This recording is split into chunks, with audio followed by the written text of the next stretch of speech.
Bezrat Hashem, with Hashem's loving kindness, we will, in this shiur, Bezrat Hashem, speak about a very, very important matter, especially when it comes to serving Hashem in the right and correct manner. One of the biggest issues with people who start serving the Rebbe Shalom and want to come close to God is that all of a sudden they're introduced to Judaism or introduced to a new idea in Yiddishkeit in Judaism and coming close to Rebbe Shalom. And what happens is he becomes very excited, but sometimes he becomes too excited.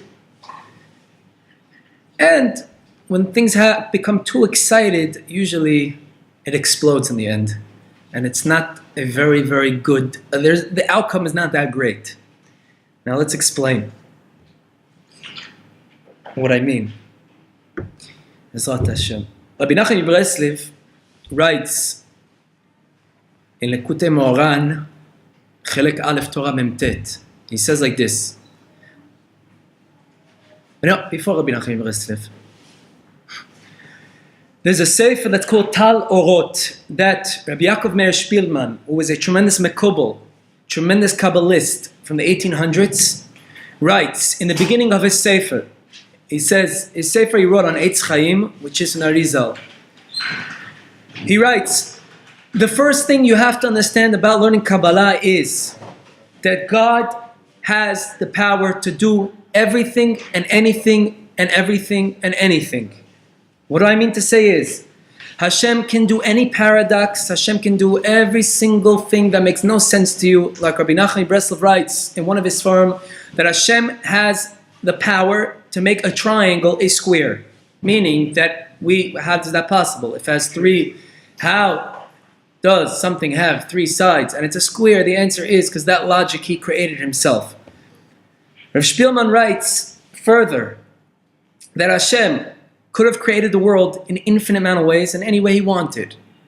But the fact that he created it in a certain way means that he wanted it in this way because this is the best way, and this is the way that we have to understand and incorporate this way that he built the world into ourselves. Now let's explain. We speak about this almost every shiur, but I think that every shiur is good to speak about it because people get more familiar. When Hashem created the world, Hashem's essence we never speak about. Because Hashem's essence we have no idea what it is and we will never know what it is. Like Eliyahu Navi writes, Let machshava tfisa beklal. There is no thought or idea that can grasp what the essence of God is. And the logic is simple. Because the second you can grasp something of God, you're being what? You're making him finite in some sort of way. And God can't be finite because then he can't be the first reason. And God is called the Siba Rishona. Rebbe Nachman is called the first reason. And that means there is no limitations and nothing. That means if you can say that Hashem is even connected to a certain logic, then you're saying also Hashem is connected to a certain thing. And we know the Kabbalah teaches us there's no such a thing. Now, Hashem decided, like Rosh Spielman says, whatever reason, but he decided, afterwards we understand, but in the beginning why he decided like this, that's because of his infinite wisdom. Hashem decided to create the world like this way. We had his essence, and then coming out of his essence is what? His or, which is the light of Hashem. Again, or doesn't mean light, it's just the most unbelievable idea that we can think about in this world, the most simple thing that you can't touch, but you can understand, something that's called light.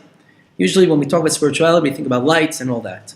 Now, obviously it's not the light. Now, usually what the light of Hashem means, what it means His will. It means God's will protruded out of His essence. Hashem is one with His will, but the way we look at it in our life and how we understand is that something came out of His essence. Now, Hashem decided that because His essence, and then what came out of His essence is everywhere and there's no room for anything, He decided, not because He had to, He decided that I'm going to create a world, and the way I'm going to create the world is that I'm going to hide and conceal myself, my light.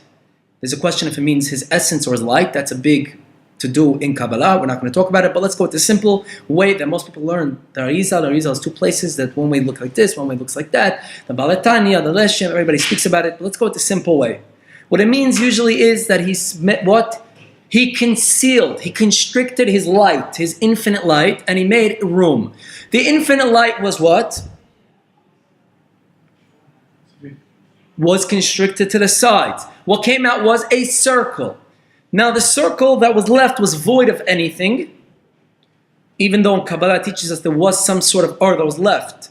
But we're not going to get into that. But there was Hashem made it in a way that it's possible now that we could build all the worlds. Meaning Hashem built all the worlds. So there was infinite light. He constricted it, made it like a circle. We set a circle so each point of a circle is exactly to the same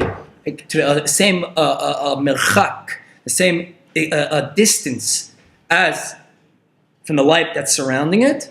And therefore, afterwards, he had a circle, which we mean up there. Obviously, it doesn't mean a circle because there's no shapes and sizes. There's no place. It's for us to understand. That's a very important thing in Kabbalah. There's no shapes and there's no limbs up there. It's all just for our ears. And over there, it says that Hashem put all the worlds. In the worlds, how many worlds did he make? He made 5 worlds, we always say. Adam HaKadmon, Atzilut, Bria, Yetzira, Asiyah, the 5 levels, the 5 worlds. In those 5 worlds, he reveals his 10 attributes, which are his 10 vehicles of revealing himself. Now Hashem has infinite amount of ways to reveal himself, but he chose 10. The Sefer Yetzirah writes 10, not 11, 10, not 9. Rav Spielman writes again, we don't know why 10, and why not 1,000, and not what 20, and why not this. The answer is Hashem knew best, and he made it 10 sfirot. That's it. Give it a take. You want to take it, you take it up with God. This is why Hashem wanted it. Now, these 10 sfirot is Keter, Chochmah. Keter is, in the other shiur we spoke more in depth, but I'm not going to speak so much about what they are, but Keter, Chochmah, Bina, Das, which Keter and Das is the same, it's just how we look at it. Then, because otherwise we'd have 11, but it's really the same, it's just the inner and the outer, we're not going to speak about it. Then you have Chesed, Gvurot, Tferes, Netzach, Hod, Yisoid, Malchus, right? 10 Sfirot. A Sfira is what? A Sfira means a light. It also means what? It means many things. It means a light. It means a number, because this is 10 numbers. 10 meaning, right, exactly 10. Like there's many reasons. The Vilna Gaon talks about what's called the Sfira, the Balatanya, and all the Mukubala. Very nice. But essentially, the way Hashem created the world was that he made a constriction in order to reveal his midot, his attributes, what? In this world. Rabbi Nachman teaches us, based on what Rabbi Spielman just said before, that it's not about why, it's about now understanding that once he did it this way, let's learn and apply it to our lives. Rabbi Nachman does the exact thing, even though Rabbi Nachman was before Rabbi Spielman, but I brought the introduction of Spielman to understand a little bit of what's going on. Rabbi Nachman writes in Torah Memtet, in Chelek Aleph Torah Memtet, Rabbi Nachman writes, I'm going to read you his words because it's fascinating. Ki kodam abriya, before the creation, Hayar HaKadosh Baruch Hu Ein Sof, the light of Hashem, which he said his will, was endless, infinite. V'ratzah HaKadosh Baruch Hu she'yizkal malchuso, and HaKadosh Baruch Hu wanted to reveal his kingship. Kingship means his attributes. What is a king? He rules the country and runs a country based on his attributes. Each king has more anger, less. Each one has his level. Okay. Ve'ein melech b'lo am, and there's no king without a nation. Now, when we say that Hashem needed to create the person, Hashem doesn't need to do anything. It's only after that Hashem created the world that we see that this was the Ratzon of Hashem, that Hashem needed to create it. But of course, Hashem didn't have to do anything, because Hashem is perfect. Hashem doesn't need us. We need Him. Now, all questions, by the way, in the end, because I know sometimes we have questions.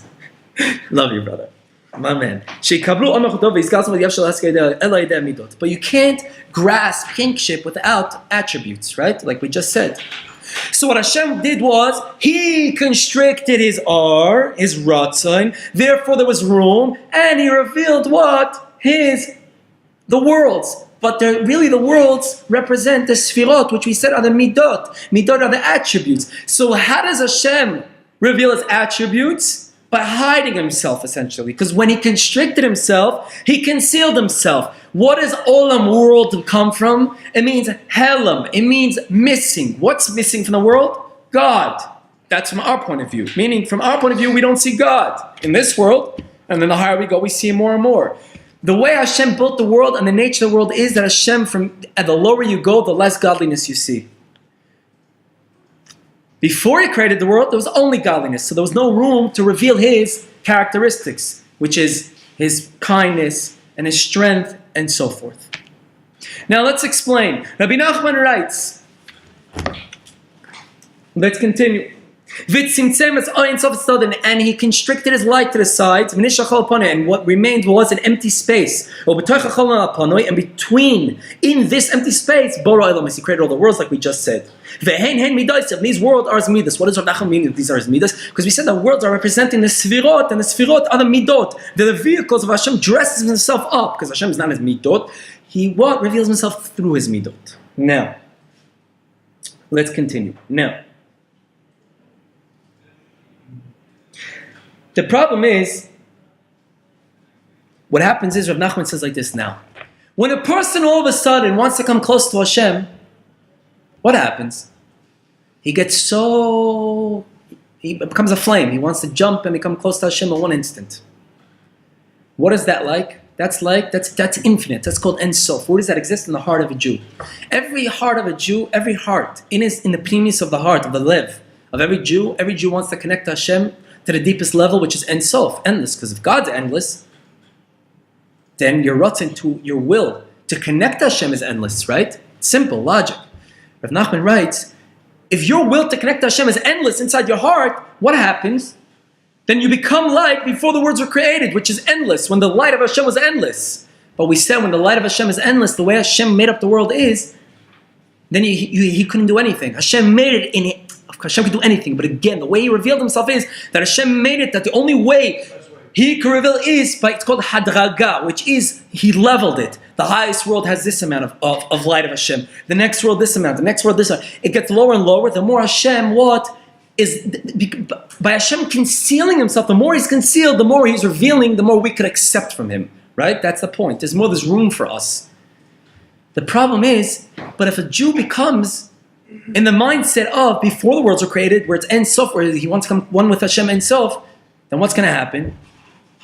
Then he can't do anything. Why can't he do anything? Because just like Hashem made it that if it's Ein Sof, he can't reveal his midot. How does a person serve Hashem? Also with his characteristics, with his midot.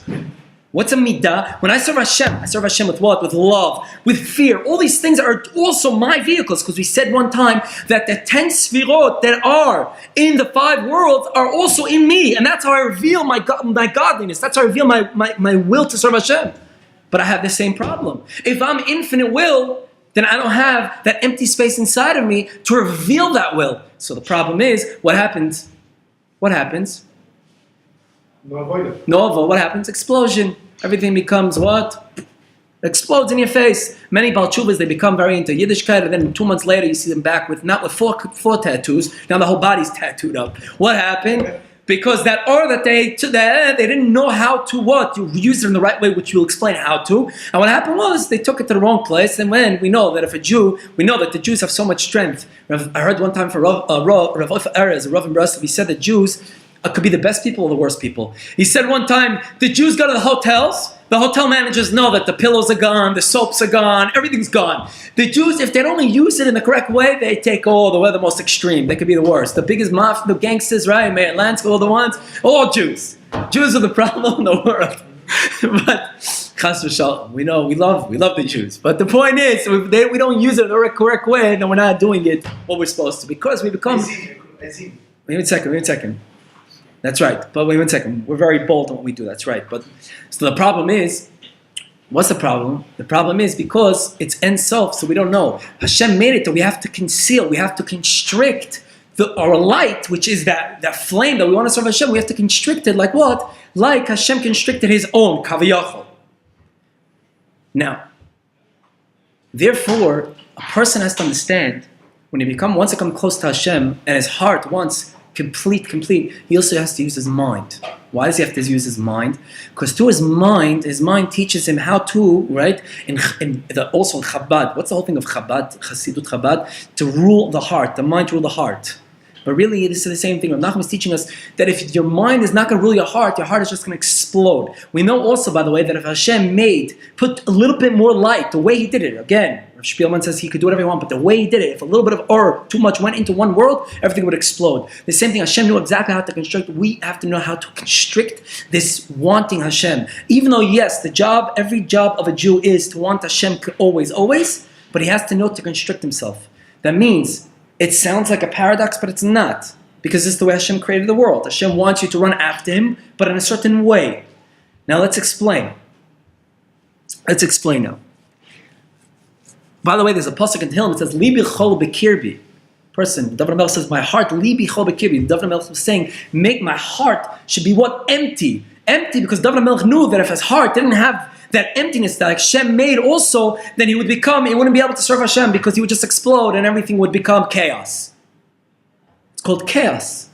But constricting, that is using your mind and constricting your heart's rutzing will and serving Hashem in the normal way that Hashem wants us to serve Him.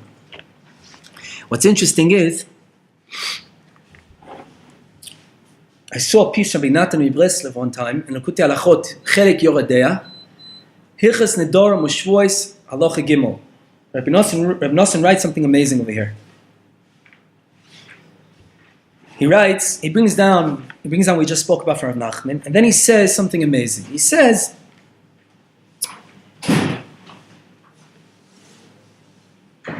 we know, where does this will that you want to become close to Hashem, Ensof you want in your heart? That we know because we know that each Jew has a piece of God inside of him, which is the godly soul.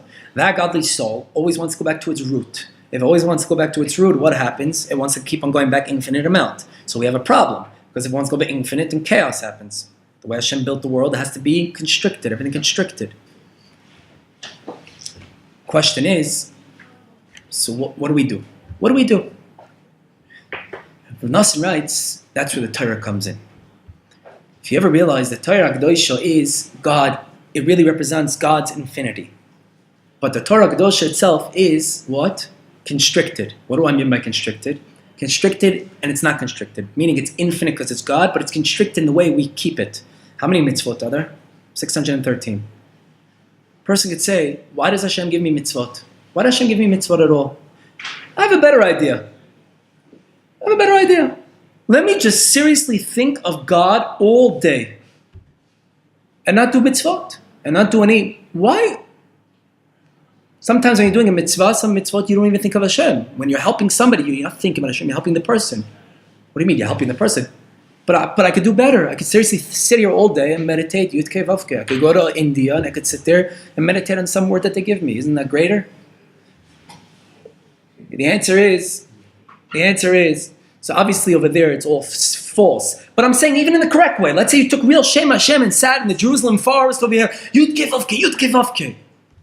Is that what you're supposed to do? No. You're supposed to put on tefillin every day. You're supposed to give tzedakah. You're supposed to treat your wife the correct way. You're supposed to treat your kids the correct way. And you're supposed to treat yourself even more the correct way. And you're supposed to what? You're supposed to do all the 613 mitzvot, which is 248 mitzvot, I say, doings, and 365 not doing. The Torah itself is teaching us the way to get close to Hashem. You have an infinite will to get close to Hashem. And everybody has that. Because if you really check yourself, everybody. Because when you have that will, you know you don't care. You'll do everything. But all of a sudden, what? You become constricted. So somebody says, oh, I'm constricted. He doesn't realize that's the biggest gift. Because if he doesn't become constricted, which is called moichin de katnus, small-minded, Rabbi Nachman always speaks about, then he would what? He would become chaos, which happens very often, like we said, about the guy with, all of a sudden, he has 14 piercings and 18 tattoos, and he didn't even have that when he wasn't religious. What happened? Chaos. That's the Torah Kedosha. The Torah is giving us a certain amount, and this is what you have to do. What does it say after? It says, do not remove yourself from right or left. What's the right or left from the Torah Kedosha? The right, which is always the good, we know. A person could say, you know what? I'm going to put on tefillin and make a bracha 14 times a day. I'm going to keep sukkah, right? I'm going to live in a sukkah 18 months a year. 18 months a year, meaning not in 1 year, but, a year and a half straight. 18 months, because that's by Yaakov Avinu, It's what but I'll do every mitzvah I can for as long. You're over what? Not just you're not doing a good thing, you're over an avera. You're going to get punished. It says, Leisa Sifu, don't add on to a mitzvah. Same reason.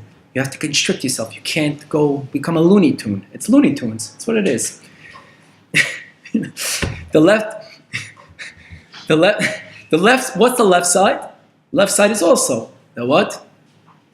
I'm not going to do this, I'm not going to do that, I'm not going to eat, I'm not going to drink, I'm not going to sleep, I'm not going to do this, I'm not going to do that. You have a million different things you don't want to do. Do it. When you do it for the Ratzon of Hashem. But don't become, I'm not going to eat, I'm not going to sleep, because you know what's going to happen? There's going to be no world left. The world is going to be destroyed. That's it. The world's going to be chala, everything done, over.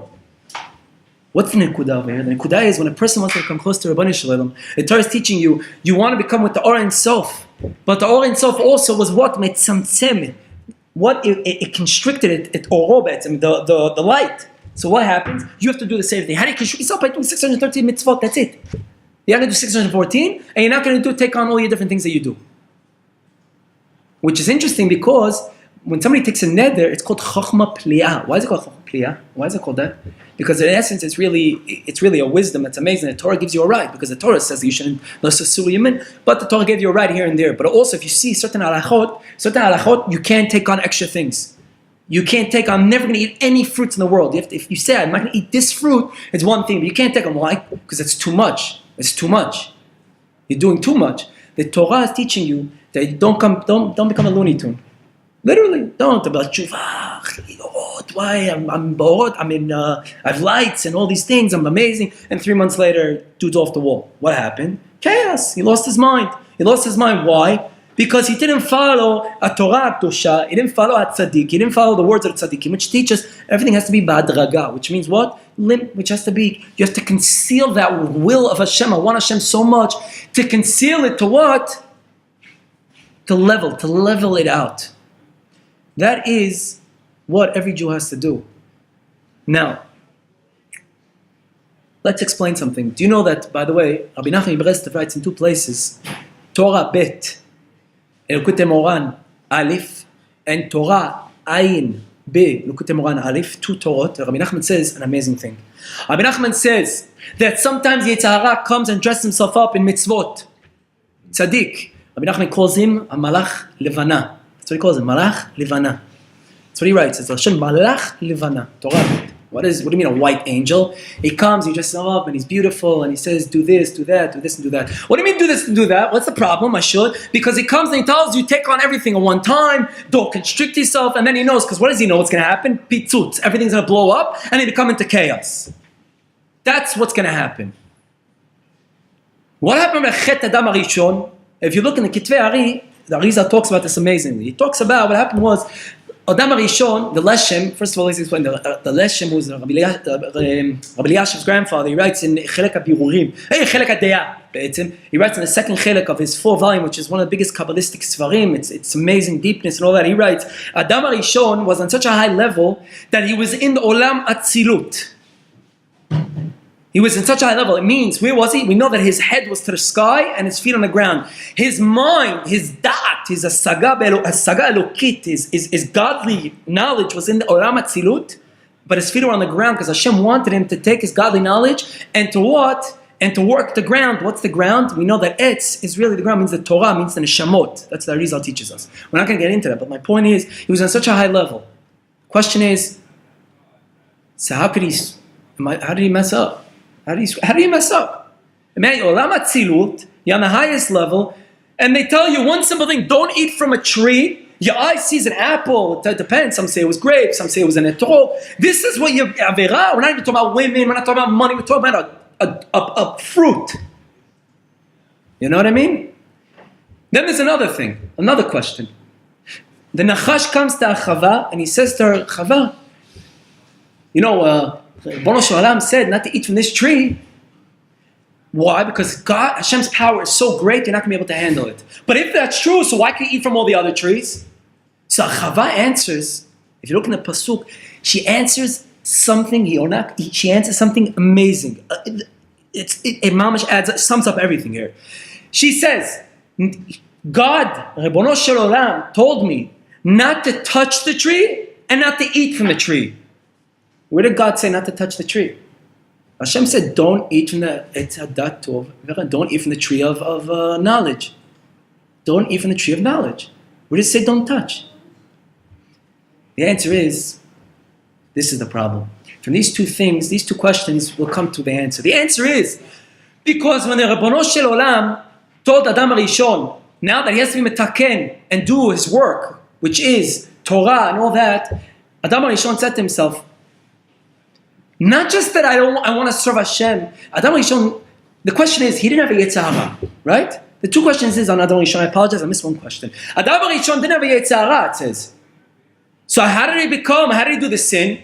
And the second thing is, to eat from the fruit? The answer is like this. Adam HaRishon was serving the Rebbe Nachman from a place of complete perfection. Adam said, I love Hashem so much, I love him so much. What do I want to do? I want to serve Hashem from a place of what? Where I have a Yetzirah, because that's even greater. That shows my love even greater. What happened? This is the Rashash says, and the Leshem and all the Mekubalim. Adam HaRishon went to the snake instead of the snake being inside of him.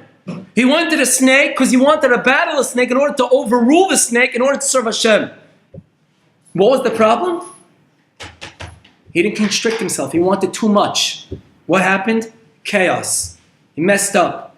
So it doesn't matter about the woman or the fruit. That's the same answer. He took whatever the Yetzirah was at that time, which is Hashem said don't eat. And he said, I want to eat, but for you Hashem, lishma. The teretz is, but if you don't constrict yourself, then everything's going to blow up. Chava, what did she also? The Nachash says to Chava, why don't you eat? And he gave her a good reason. So she answers with smartness, but with stupidity also. She says, Borei Olam told me not to touch and not to eat. The second she added on something, not to touch, she didn't constrict herself. She took on more. She took on more than what Hashem told her. What did Hashem tell him? Don't eat. By her saying that Hashem told me also not to touch, that's like me going and keeping sukkah and living in a sukkah for a month. That's the issue. So the issue was Riboy Or. What's Riboy Or? It's too much light. What happened? Chaos. What's chaos? Shvirat HaKelim. We know what happened when Adam HaRishon did the chet, everything exploded. Spiritual explosion. Why did it explode? Because when you take on too much, you become that Bal Tshuva that becomes close to God. What? And he explodes after a month. Because he didn't constrict himself. That's Adam HaRishon. That's Chava. That's what happened. And all the Nitzotzot came out. Because that's the problem. The biggest problem is when you take on too much. HaKadosh Baruch Hu wants you to be close to him, but in the way that he teaches you. He teaches you treat your wife correctly, treat your children correctly, don't be an imbecile, don't be an idiot, don't be bad gava, try your best. But don't sit all day, meditating, Yudke Vavke, because in the end you're meditating on Yudke Vavke, not meditating on Yudke Vavke. Right? Plenty of people sit on ecstasy and go also Yudke Vavke, right? In the Olam Adam HaKadmon, they're not even Olam HaTzilut, Ki'ilu. The answer is you have to constrict yourself, you have to be relaxed in what you're doing. Do it in a way where you're doing it in the correct way. That's where Adam HaRishon made a mistake. Why do we come to the tzaddik? The tzaddik is the one who helps us. Why do we come to the tzaddik? Because the tzaddik, it also says in a pasuk that a tzaddik, the question is like this. Torah, we have Torah Shebektav and Torah Shebal-Peh. Torah Shebektav, Borei Olam, he writes over there, you shouldn't remove yourself left or right from there. How do we know Torah Shebal-Peh? Because there's another pasuk. The pasuk it says is, you should not remove yourself right or left from what the tzaddik says. What is the tzaddik? Because the tzaddik knows how to constrict himself. The tzaddik overcame this. That is the only way that he came to such a level. He learned how to understand, how to serve Hashem, that I want Hashem completely, but at the same time I constrict myself in order to have a balanced way of living. That's why also, but at tzaddik we use the same lashon, yamin usmol. If the tzaddik tells you do this, don't do that, because constrict yourself exactly the way the tzaddik teaches you. Now let's understand something else. The Torah Kedosha. It says the Torah was given mepi agvura, which means from strength. Let me ask you a question. What is strength? Let me ask you, if you walk by somebody in the street and you know him, give an example, and you know him and you love him, you'll give him a hug. If you know him a little less, you'll give him a handshake. A little less, you'll nod. If you don't know him at all, you won't look at him. If you look at him, but you won't, what are you going to do? You don't do anything. Where does that come from? That comes from restricting yourself, right? That's called judgment. It comes from misfirat hagvura. It comes from gvura, which is judgment, which is chesed, and then, right, gvure. What's gvure? That means that I'm judging myself, meaning, how do I respond to this in this situation? When somebody walks by I don't know, I'm not going to give him a hug. That's crazy. That's called chaos. That's too much. I restrict myself. When HaKadosh Baruch Hu gave the Torah, you have to give the Torah dafka through gvura, because the Torah is so powerful and it's ensof. The HaKadosh Baruch Hu had to give it through his svirah, through the midah of gvura, for the same reason. Because Hashem was teaching us the only way that I can give you the Torah, again, the way Hashem wants, therefore the only way He could, the way He wants, is through Gvura, because Gvura means Hashem gave it away where He's mitzamtzim His oro. He constricts His light, constricts the light of the Torah, and therefore we could accept it. Question is, what happened by Matan Torah the first time? There was huge kolot, and there was huge things and everything. What happened? HaKadosh Baruch Hu said to Moshe Rabbeinu, Moshe, go check the Am Yisrael doesn't go up. What do you mean go up? What do you mean go up? So simple meaning, that means don't go up on the mountain. But mountain and up usually means a metaphor to something. It means that keep them constricted. Don't let them go too high up, because right now they see me so clearly. They had such elokut, they saw such giloy elokut. They saw such a revelation, revealing of God, that they wanted to become one with Him. So Moshe Rabbeinu said, keep them grounded, constrict them, keep them grounded. What happened? Nevertheless, there was still a chet egel. Why chet egel? Because Matan Torah, whatever reason we can understand, Hashem this, but Hashem wanted, for some reason, they still, after all said and done, after they got the Torah the first time, Moshe came down, and all that, there was an explosion. What? Egel. Because it was too strong, Matan Torah, even though it was given through Gvura. That's why the second time it was much quieter, if you look in the Torah. Because Hashem realized quieter doesn't mean with sounds. It means it was much less revealed. And we know that the second time was much more less revealed. Midrash tells us and the Kabbalah tells us. Because Hashem saw that they needed to be less, they had to be more constricted. What's interesting is, a chidush atzum. What happened after HaKadosh Baruch Hu gave the Torah the second time? Right away they built the Mishkan. What's the Mishkan? The Mishkan is the tabernacle, which is the revelation of godliness to a huge level. They had to build in the Mishkan all types of colors and all types of utensils. Why? I'll explain you a deep kabbalistic thing. Why? Because what is a vessel? We one time said, if you take a cup, when you take this cup, right? When you take a cup, a simple cup, you want to put water in. If you don't have this cup, the water just keeps an infinite going. If you have an infinite amount of water, the cup conceals, right? It conceals and it constricts the level of water in it. A utensil, really, that's why a sphira is really also known as utensil, a kli. Because a sphira, what it does is, it reveals a certain amount of godliness, of the godliness light, amount that it's not infinite, it keeps it constricted. That's why the Mishkan, they had to build the Mishkan, that once they had the Torah, they had to still keep it constricted, so they built the Mishkan to keep the light, constricted in the utensils of the Mishkan, because the Mishkan, the whole point of the Mishkan was a spiritual thing. What? To bring down the light of Hashem, but they had to build. Now, why colors? Let me explain to you. The Arizal teaches us, and Etz Chaim, and the Ramak teaches us, and it really is based on the Zohar Kadosh in many places, that each Sphira has her color. Meaning, Sfirat HaChesed is white, Vura is red, and then Tiferet is a mixture, which becomes purple, it depends, greenish, everything has its certain color. Each color represents the Kli. That's why they had to make colors in the Mishkan, not just the Kli, because they had to build Sfirot, Kelim, that represent this constriction, because once you're on the constriction, you have Adam Arishon, too much and everything is pitzut, everything becomes gone. Everything becomes wind, gone. That's the problem of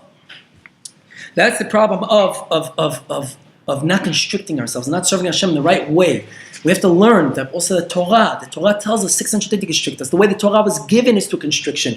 Many different things that happen is all because it teaches us the actual Briat Olam. We said Hashem picked it this way, we can learn. We have to constrict ourselves. Our heart is Ein Sof to Hashem. We have to libi halal b'kibi, like David HaMelech says. Let me constrict my heart. Hashem constrict my heart that I don't become too much, because I don't want to become the world of chaos. I saw something, 1 second.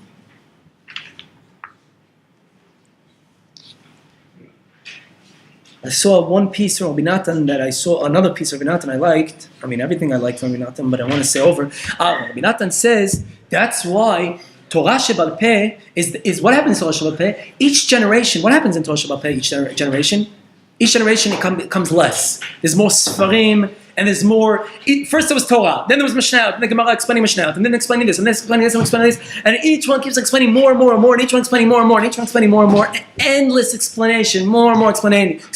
And now Rizal is explaining, and then on this sefer there's another explanation. Why is it getting lower and lower? Because we know that each generation, the world gets weaker. we get weaker. If it becomes weaker, we need more constricting. Because the light of the Arizal is too strong now, so we need another sefer to explain the Arizal. And then another sefer to explain the sefer that explains the Arizal. Because the simple or that is too strong. Therefore, every generation, the tzaddikim and the Talmidei Chacham have to learn the Torah new. Because they have to keep on darshing new. Why do they have to keep on darshing new? Because if they don't, then it's going to be too strong. They have to keep on delving and to learn how to constrict it more for us. And that's why Los Tasu, we can't move right or left on the tzaddikim.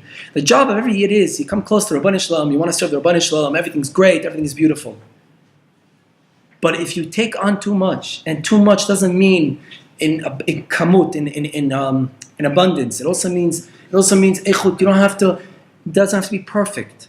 And sometimes the Rebbe Nachman, like the Baal Shem Tov says in Savas Rivash, Rebbe Nachman wants you that you shouldn't be learning Torah because he wants you to go on the way and do something else and be metallic something else over there.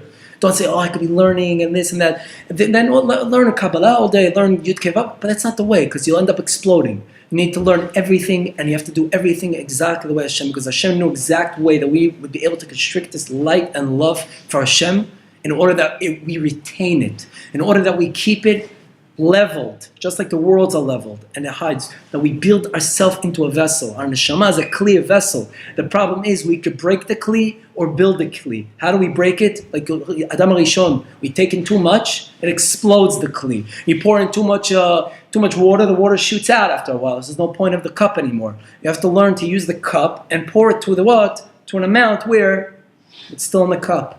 We have to learn how to keep ourselves grounded and keep ourselves, the chalal panui. We have to keep a little hole inside of our heart always in order to reveal our want, our will, and our midot, just like Hashem revealed His midot through that. Otherwise, we'll explode and then we'll have nothing and then we'll start doing a lot worse than just not doing mitzvot, let's just say. And then the world's going to come to not a great place. So my advice to everybody is to take this advice from Rabbi Nachman and all this insight that we spoke about, and to speak to each person to get a tzaddik and rav, and not somebody that knows how to learn just, and not somebody who really is a real avodat Hashem, not just somebody who's quick with his mind and all that, because we see that's not enough. Sometimes a person who's quick with his mind is not good, because you need to constrict. You need somebody who knows, who has a tremendous mind, who's a tremendous Talmid Chacham, but yet at the same time knows how to constrict, and he knows how to serve Hashem in the correct path, on the correct path, with the correct pattern. It's a pattern also. And that's why we know you're supposed to ask the tzaddik everything. Why? Because of this. Because everything you may be doing too much, and then who knows what. And this is what it means, riboy or. When everybody says there's too much light, this is what it means. It learned from Hashem Himself. Hashem created the world in this way.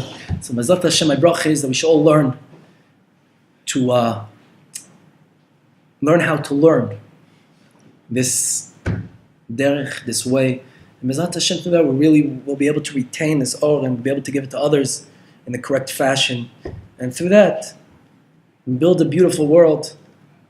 Even though sometimes we have no interest in building a beautiful world. All of us, one day we want to serve Hashem, one day we don't want, we don't care. But that is because of too much and we have to keep it level. And through that, we will have a positive outlook every single moment of the day. And we'll be able to build a better world and build up what Adam Rishon destroyed, which we know that's what we're doing. And Bezat Hashem, we'll be Zochet Mashiach and see Adam Rishon and see everybody with us, with the complete tikkun, the fix of the world to the right way. Bezat Hashem, Her Yamenu, Amen. Chazak Baruch.